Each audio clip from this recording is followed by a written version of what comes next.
Bismillahirrahmanirrahim. Assalamu alaikum students. Hopefully you all are fine and doing good.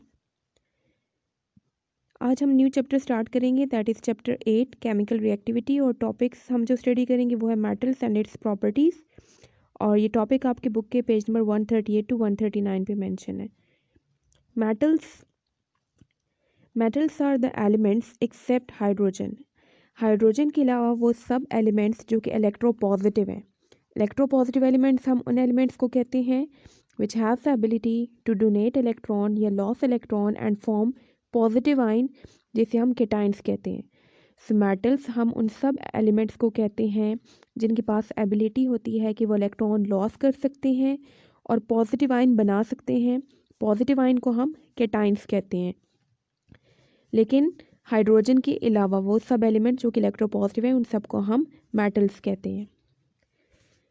Metals की 3 categories हैं, very reactive, moderately reactive and least reactive या फिर Nobel भी इनको कहते हैं। वेरी रिएक्टिव में हमारे पास आता है aluminium, potassium, sodium, calcium and magnesium. ये सब बहुत रिएक्टिव मेटल्स हैं जो कि ईजिली केमिकल रिएक्टिविटी शो करते हैं, केमिकल रिएक्शंस शो करते हैं, रेडिली शो करते हैं। इसके बाद इससे थोड़े से least reactive as compare to these metals जो फर्स्ट कॉलम में मेंशन है, इससे थोड़े से लीस्ट रिएक्टिव होते हैं। इनको हम मॉडरेटली रिएक्टिव मेटल्स कहते हैं और इसमें हमारे पास एग्जांपल्स हैं zinc, iron, tin and lead.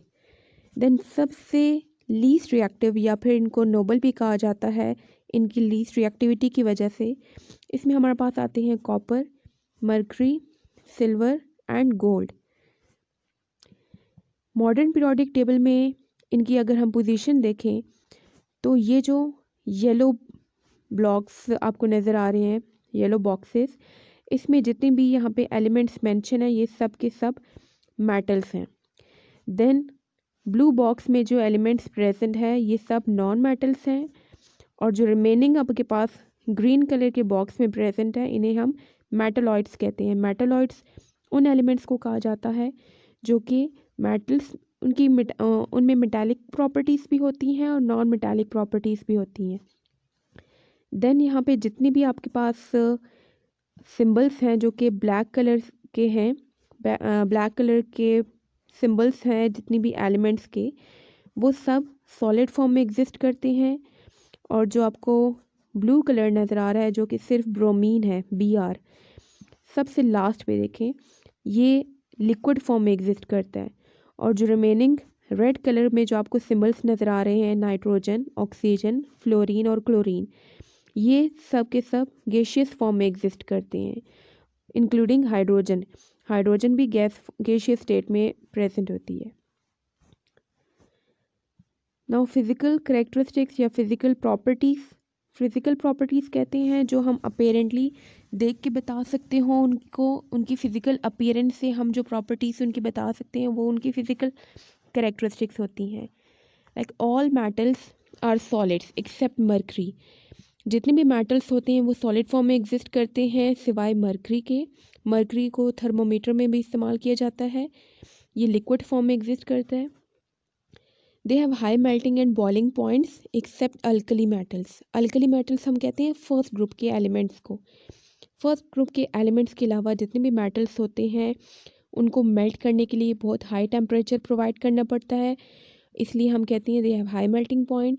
और उनको बॉयल करने के लिए भी बहुत हाई टेम्परेचर प्रोवाइड करना पड़ता है, that's why they have high boiling points. They possess metallic lustre and they can be polished. Metallic lustre कहते हैं मेटल्स में एक चमक सी होती है और वह चमक इसलिए होती है क्योंकि ये लाइट को रिफ्लेक्ट करते हैं, इसी वजह से इनमें मेटालिक लस्टर पाई जाती है और इसको हम पॉलिश भी कर सकते हैं। They are malleable. Malleable means के they can be hammered into sheets. इनको हम हैमर करके शीट्स में भी कन्वर्ट कर सकते हैं। They are ductile. Ductile means they can be drawn into wires.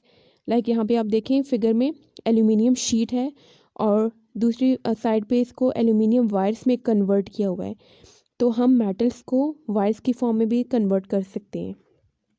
They give of a tone when hit. इनको जब हम हिट करते हैं मेटल्स को, क्योंकि ये सॉलिड फॉर्म में होते हैं तो ये एक टोन प्रोड्यूस करते हैं। They are good conductor of heat and electricity, इनमें से हीट भी ट्रांसफ़र हो सकती है और ये इलेक्ट्रिसिटी भी ट्रांसफ़र कर सकते हैं। They have high densities, denser होते हैं तमाम metals. They are hard except sodium and potassium, sodium और पोटाशियम जो होते हैं वो बिल्कुल सॉफ्ट होते हैं, लाइक इरेज़र जो हम यूज़ करते हैं उसी तरह से ये भी दोनों सॉफ्ट मेटल्स हैं। बाकी सब मेटल्स हार्ड होते हैं, सख्त होते हैं। केमिकल करेक्टरिस्टिक्स अगर हम इनकी देखें, दे इजीली लॉस इलेक्ट्रॉन्स, तो ये पॉइंट हमने इसकी डेफिनेशन में भी स्टडी किया कि मेटल्स इलेक्ट्रोपॉजिटिव होते हैं, मींस के इलेक्ट्रॉन लॉस कर सकते हैं, और पॉजिटिव आयंस बनाते हैं, मींस के केटाइंस बनाते हैं। They readily react with oxygen to form basic oxide, oxygen gas के साथ ये रेडिली रिएक्ट कर जाते हैं। ऑक्सीजन गैस जो कि एयर में प्रेजेंट है उसके साथ ये बहुत जल्दी रिएक्शन शो करते हैं और बेसिक ऑक्साइड बनाते हैं। दो किस्म के ऑक्साइड्स बेसिक ऑक्साइड्स होते हैं, एसिडिक ऑक्साइड्स होते हैं। बेसिक ऑक्साइड्स हम उनको कहते हैं जो कि बेस बनाने में इन्वॉल्व होते हैं, जो बेस बना सकते हैं। तो जो मेटल्स होते हैं वो जब ऑक्सीजन के साथ रिएक्ट करके जो ऑक्साइड्स बनाते हैं उनको हम बेसिक ऑक्साइड्स कहते हैं।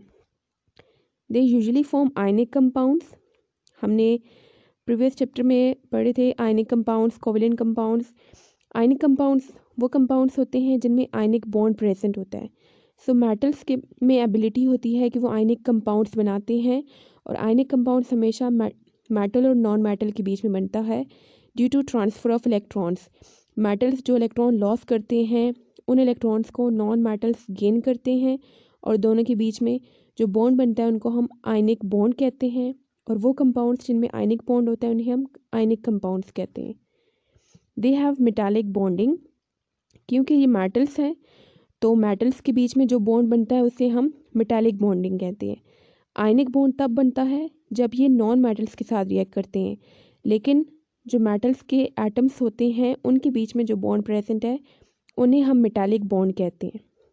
तो ये पॉइंट आपने याद रखना है, माइंड में रखना है कि with in the atoms of metals, metals के जो एटम्स होते हैं वो आपस में मेटालिक बॉन्ड बनाते हैं, लेकिन अगर नॉन मेटल के साथ रिएक्ट करते हैं तो उस टाइम आयनिक कंपाउंड्स बनाते हैं या आयनिक बॉन्ड बनाते हैं due to transfer of electrons.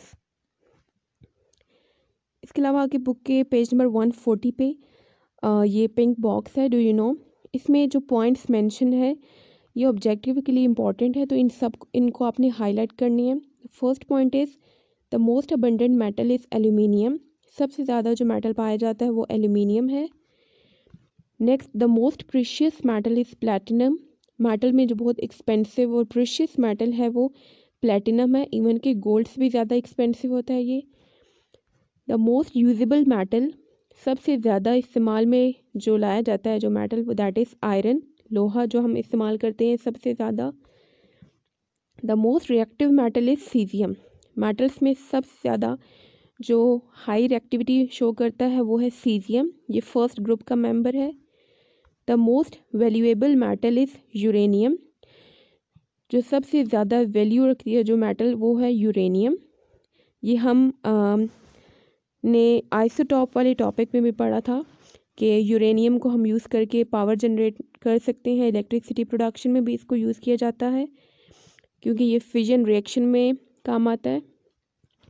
Next, the lightest metal, सबसे जो लाइटेस्ट मेटल है जिसका वेट इतना ज़्यादा नहीं है, हल्का सा, दैट इज़ लिथियम, और इसकी डेंसिटी यहाँ पे मेंशन है 0.53 ग्राम पर centimetre cube.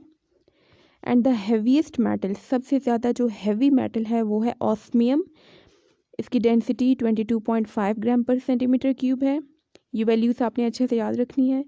The least conductor of heat, वो मेटल जिसमें से हीट बहुत कम ट्रांसफ़र हो सकती है, कंडक्शन ऑफ हीट बहुत लीस्ट होती है, that is lead.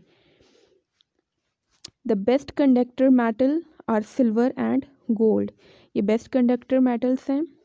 The most ductile and malleable metals, ductile and malleable हम कहते हैं जिनको हम इजीली कोई भी शेप दे सकते हैं, उसमें गोल्ड और सिल्वर आता है। जैसे कि हम गोल्ड की या सिल्वर की ज्वेलरी भी बनाते हैं तो उसको डिफरेंट शेप्स दी जाती हैं।